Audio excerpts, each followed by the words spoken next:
Hello, good morning. Welcome to Kunal math academy channel.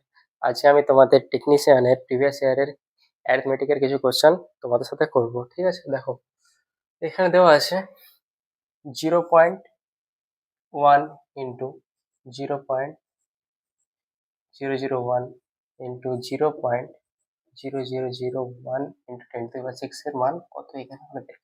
তাহলে আমরা কি 0.1 অর্থাৎ এটাকে কি করবো, 1/10 ইন্টু এটা হয়ে যাবে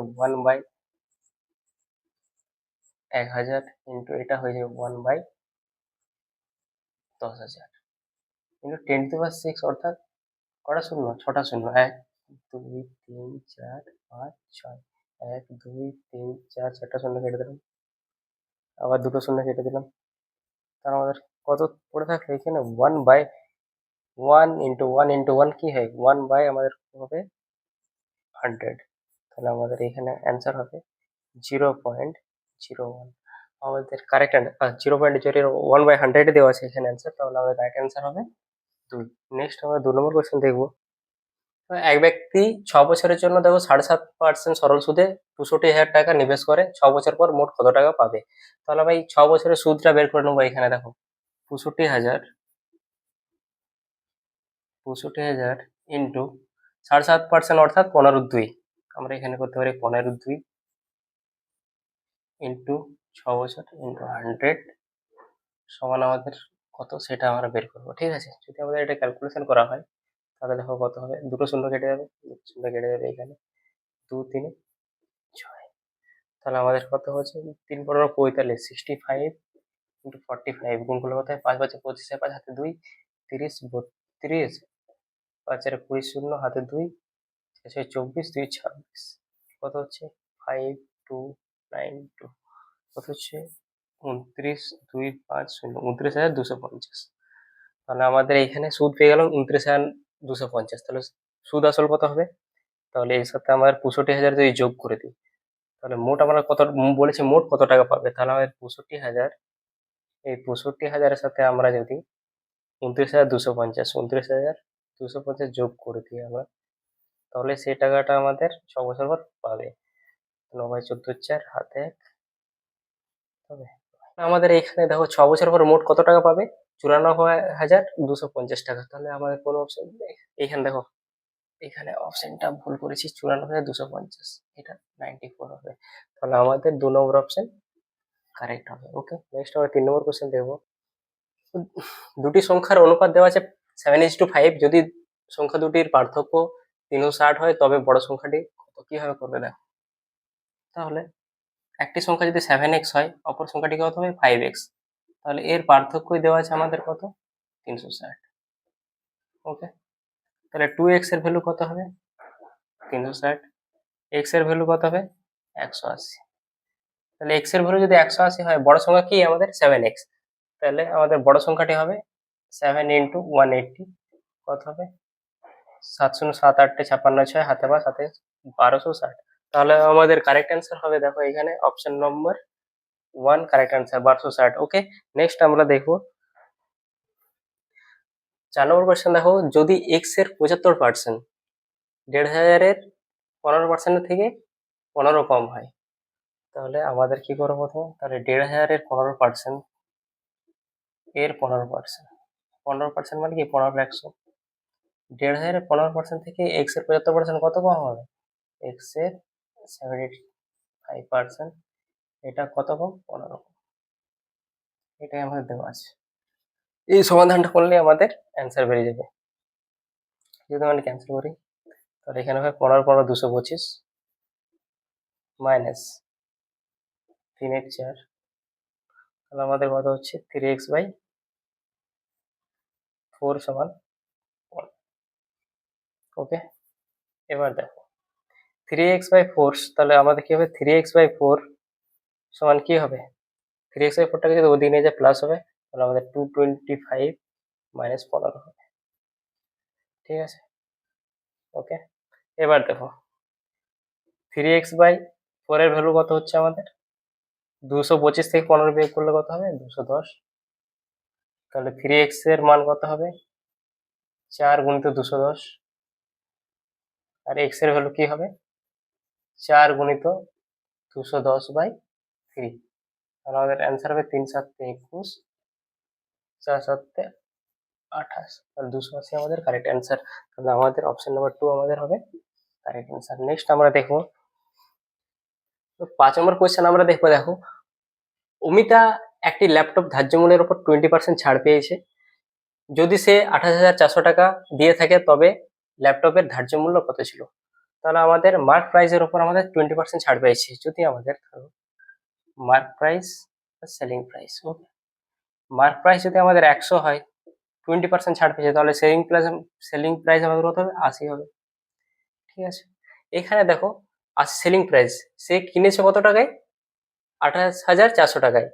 তাহলে এটাই তো হবে আমাদের, এই 80-র ভ্যালুই তো হবে আমাদের 28,400 টাকা। সে 20% ছাড় পেয়েছে, 20% যদি ছাড় পেয়ে থাকে তাহলে 80-র ভ্যালু হচ্ছে 28,400। তাহলে 80-র ভ্যালু যদি 400 হয়, তাহলে 1-এর ভ্যালু হবে কত? 28,400/80। আর 100-র ভ্যালু কি হবে? 100 দিয়ে গুণ করে দেবো আমরা। 100 দিয়ে যদি আমরা গুণ করে দিই তাহলে 100-র ভ্যালু পেয়ে যাবো। ওকে, তাহলে 100-র ভ্যালু কি হবে দেখো, এখানে 5/4। ওকে, এটা যদি ভাগ করি 4×7=28, 4×1=4, 0, তাহলে আমাদের 100-র ভ্যালু হচ্ছে 5×1=5, 5×7=35, 35,500 টাকা। তাহলে আমাদের কারেক্ট অ্যান্সার হবে এইখানে আমাদের অপশন নম্বর 4, 35,500 টাকা। ঠিক আছে, এখানে তোমরা বুঝতে পারলে যে এখানে দেওয়া আছে মার্ক প্রাইস যদি 100 হয়, আমাদের সেলিং প্রাইস কত হবে? 80। তাহলে অমিতে পে করেছে কত? 80 পে করেছে। এই 80-র ভ্যালুই দেওয়া আছে আমাদের 28,400। তাহলে 80-র মান যদি 28,400 হয়, 100-র মান কত হবে? সেটাই মার্ক প্রাইস আমাদের বের করতে বলেছে। নেক্সট আমরা অঙ্ক দেখবো 6 নম্বর। 6 নম্বর কোয়েশ্চেন কি বলেছে দেখো, 96-কে এমন দুটি ভাগে বিভক্ত করা হয় যাতে প্রথম ভাগের 7 ভাগ দ্বিতীয় ভাগের 9 ভাগের সমান হবে। তাহলে বড় সংখ্যাটি কত হবে? তাহলে আমরা প্রথম ভাগ আমরা এ ধরে নিলাম, দ্বিতীয় ভাগ যদি বি ধরে নিই আমরা, তাহলে প্রথম ভাগের 7 ভাগ সমান হবে দ্বিতীয় ভাগের 9 ভাগের সঙ্গে সমান। ওকে, তাহলে এখানে দেখো a/b এর ভ্যালু কত আছে? দেখো a/b আমাদের হবে এখানে 7/9। তাহলে তাহলে এটা প্রথম সংখ্যা ধরেছে, এটা দ্বিতীয় সংখ্যা ধরেছে, তাহলে প্রথম সংখ্যা আর দ্বিতীয় সংখ্যার অনুপাত আমরা কত পেলাম? 7:9। ওকে, যদি 7:9 হয় আর দুটো সংখ্যার সমষ্টি কত? 96, তাহলে আমাদের কি 16-র ভ্যালু আমাদের কত হবে? 7 আর 9 16, 16-র ভ্যালু কত হবে? 96। 1-এর ভ্যালু কত হবে? 6 হবে। তাহলে আমাদের দেখো কি বড় সংখ্যাটা আমরা কি পেয়েছি? 9। বড় সংখ্যাটার অনুপাত কত? 9। তাহলে 9-এর ভ্যালু কত হবে আমাদের? 9×6=54। ঠিক আছে, আশা করি তোমরা বুঝেছো। আবার আমি তোমাদের এই অঙ্কটা বলে দিচ্ছি। আমরা কি বলেছি? এটা প্রথম ভাগ ধরে নিয়েছি, এটা দ্বিতীয় ভাগ। প্রথম ভাগের 7 ভাগ সমান দ্বিতীয় ভাগের 9 ভাগের সঙ্গে সমান। তাহলে a/b এর অনুপাত আমরা পেয়ে গেলাম 7/9। তাহলে 7/9 টোটাল আমাদের কত? সংখ্যা দুটি যোগফল 16 হবে। তো 16-র ভ্যালুই দেওয়া আছে 96। তো 1-এর ভ্যালু 6, 9-এর ভ্যালু কত? 54। আমাদের কারেক্ট অ্যান্সার হবে 3। নেক্সট আমরা 7 নম্বর কোয়েশ্চেন দেখবো। 7 নম্বর কোয়েশ্চেন দেখবো। দেখো, 9 মাসে 7% প্রতি মাস হারে 800 টাকার সরল সুদ কত হবে? ঠিক আছে, এবার দেখো আমি কি করবো অঙ্কটা। এখানে দেখো তো আমাদের কোথায় মিস্টেক হয়, এই লাইনটা 7% প্রতি মাস হারে, এটা আমাদের বার্ষিক ভেবে অনেকে অ্যান্সার করে দেয়। ঠিক আছে, এটা বলেছে প্রতি 9 মাস হারে 800 টাকার সরল সুদ কত হবে। তাহলে আমরা কি করবো? আর সরল সুদের সূত্র কি জানি? p/r/t/100। আমাদের পি কত? 800। আর কত দেওয়া আছে? 7। আর টাইম দেওয়া আছে আমাদের 9 মাস। এখানে আমরা 9 করব, কারণ আমাদের এখানে সূত্রে বলেছে প্রতি মাস হারে সমান কত হবে। দেখো, তাহলে 8×7=56, 56, 9 কত হয়? 56 কে যদি 9 দিয়ে গুণ করা হয়, 9×6=54, 4 হাতে 5, 9×5=35, 504। তাহলে আমাদের অ্যান্সার হবে কত? আমাদের 504। ওকে, নেক্সট আমরা দেখবো। তো এখানে বলেছে যদি কোনো মূলধন 12.5% বার্ষিক সরল সুদের হারে 2 বছরে এত টাকা হলে সাধারণ সুদ কত হবে? 2 বছরে বলেছে কোনো একটা মূলধন এত টাকা হচ্ছে। ঠিক আছে, এবার দেখো তোমাকে 12.5% অর্থাৎ কি? 12.5%, এটাকে আমরা করতে পারি 25/2%। ঠিক আছে, আর এটা বলেছে 2 বছরে, তাহলে 1 বছরে আমাদের 25/2 2 যদি আমরা পেয়ে থাকি, তাহলে 2 বছরে কত পাবো বলতো? 2 বছরে আমরা পাবো 2 × 25/2%, অর্থাৎ 25% আমরা 2 বছরে সুদ পাবো। ওকে, তাহলে আমাদের দেখো এখানে যদি আমাদের মূলধন যদি 100 হয়, তাহলে আমরা সুদের মূল্য কত হবে? 125 2 বছর পর, কারণ আমরা 25% আমরা সুদ পাচ্ছি। তাহলে এখানে দেখো রেশিও যদি করি, এটা যদি আমাদের রেশিও করলে হবে এটা 4:5। ওকে, ঠিক আছে। এটা সুদ আসল, আর এটা আসল। আসল এবং সুদ আসলের মূলধন অনুপাত যদি আমরা করি, তাহলে আমাদের হয় 4:5। এবার কার ভ্যালু দেওয়া আছে? সরল সুদের হারে 2 বছরে 17,500 টাকা হবে। 5-এর ভ্যালু এখানে দেওয়া আছে 17,500। 17,500 কার ভ্যালু দেওয়া আছে?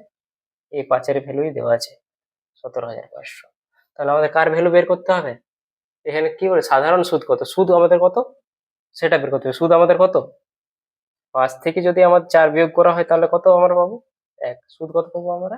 1। তাহলে 1-এর ভ্যালু বের করতে হবে। তাহলে 1-এর ভ্যালু কত হবে? 17,500 কে আমরা 5 দিয়ে ভাগ করলে পেয়ে যাবো। তাহলে 5 দিয়ে যদি ভাগ করা হয়, তাহলে দেখো এখানে ক্যান্সেল, 5 3 15, 5 5 25, তাহলে 3,500 টাকা, 3,500 টাকা। তাহলে আমাদের কারেক্ট অ্যান্সার হবে অপশন নাম্বার 3। এখানে আমরা কি করলাম দেখো, অন্যভাবে করেছি। এটা 12.5%, অর্থাৎ 25/2। তাহলে 2 বছরে আমাদের সুদ পাবো কত? 25% হয়। যদি আমাদের আসল যদি 100 হয়, তাহলে সুদ পাবো আমরা 25%। তাহলে আসল যদি 100 হয়, সুদ আসল কত হবে? 125। এই যে রেশিও যদি আমরা করে নিয়েছি, 4:5 এর রেশিও করে নিয়েছি আমরা, তাহলে সুদ আমরা তখন কত পাবো? 1। এটা তো সুদ আসল। সুদ আসল থেকে আসল বিয়োগ করলে আমরা কি পাই? সুদ পাই। তাহলে 5 এর ভ্যালু দেওয়া আছে 17,500, 1 এর ভ্যালু কত সেটাই আমরা বের করেছি। এখানে অন্যভাবে অঙ্কটা করেছি, ঠিক আছে। নেক্সট আমরা নিচের কোন সংখ্যাটি 2, 3 এবং 5 দ্বারা বিভাজ্য? ঠিক আছে, 2, 3 এবং 5 দ্বারা বলছে নিচের কোন সংখ্যাটি বিভাজ্য। দেখো কিভাবে করবে। তাহলে আমাদের দেখো 2 যদি ভাগ করা যায় কোনো সংখ্যা, তাহলে সেটা আমাদের কি জোড় সংখ্যা হতে হবে। এটা আমাদের জোড় সংখ্যা, এটা আমাদের জোড় সংখ্যা, তো এটা আমাদের বিজোড় সংখ্যা। তাহলে এটা এই অপশনটা হবে না আমাদের, ঠিক আছে। 3 যদি 5 দিয়ে কোনো সংখ্যা ভাগ করা হয়, তাহলে এর অঙ্ক আমাদের কি হবে? 0 হবে বা 5 হবে, ঠিক আছে। তাহলে এটা একক ঘরের স্থানে কত আছে? ইউনিট ডিজিট কত আছে? 2 আছে, তাহলে এটা হবে না। তাহলে আমরা 3 দিয়ে ভাগ করার রুল আমরা কি জানি? 2 সংখ্যা হলে যোগফল দেখবো, 4 2 6 2 8, এই সংখ্যাটা ভাগ করা যাবে না। তাহলে অপশন আমাদের 2 নম্বর আমাদের কারেক্ট হবে। তাহলে আমাদের এখানে কি কি দেখলাম? 2 দিয়ে সেই সংখ্যাটাই ভাগ করা যাবে যে সংখ্যাগুলো জোড় সংখ্যা। তাহলে দেখো এই সংখ্যাটা জোড় সংখ্যা নয়, এলিমিনেট হয়ে গেল এই অপশনটা। তাহলে 5 দিয়ে আমরা সেই সব সংখ্যায় ভাগ হয় যদি একক স্থানে, এর একক স্থানে যদি 0 থাকে এবং 5 থাকে, তাহলে 0 থাকে 5 থাকে, তখন তাহলে ওই অপশনটা আমার এলিমিনেট হয়ে গেল। আবার 3 দিয়ে আমাদের ভাগ করার নিয়ম কি? সংখ্যাগুলো যোগফল দেখবো। এখানে সংখ্যাগুলো যোগফল 8, 8 কে 3 দিয়ে ভাগ করা যায় না। তাহলে অপশন নম্বর আমাদের 2 কারেক্ট। নেক্সট আমরা 10 নম্বর কোশ্চেন দেখবো। দেখো 10 নম্বর কোশ্চেন কি দেওয়া আছে, আমরা কোশ্চেনটুকু নিচে আমাদের কি আছে? a/2 সমান b/3 সমান c/5 সমান যদি আমরা কে ধরে নিই, সাপোজ তোমরা এটা কে ধরে নিতে পারো, বেসিক ভাবে করছি আমরা। তাহলে a সমান আমাদের কি হবে? 2k, b সমান কি হবে? 3k, c সমান কি হবে? 5k। তাহলে এর ভ্যালুগুলো আমরা পুট করে দেবো যেটা আমরা চেয়েছি। তাহলে এর ভ্যালু আমরা কি জানি? 2k, ডাইরেক্ট করছি আমরা, ঠিক আছে। b এর ভ্যালু কি আছে? 3k, আবার c এর ভ্যালু কি আছে? 5 ডিভাইডেড বাই c, c এর ভ্যালু কত? 5। তো 2 3 5 10k বাই 5k, তাহলে 5 গুণ 10, অ্যান্সার আমাদের কত হবে? 2 আমাদের কারেক্ট অ্যান্সার। আমাদের অপশন নম্বর 2 আমাদের, সরি, অপশন নম্বর 1 আমাদের কারেক্ট অ্যান্সার হবে 2। ঠিক আছে, আশা করি তোমাদের ক্লাসটা ভালো লেগেছে। আরো আমি টেকনিশিয়ানের PYQ এর ভিডিও নিয়ে আসবো তোমাদের সামনে, ঠিক আছে। বাই।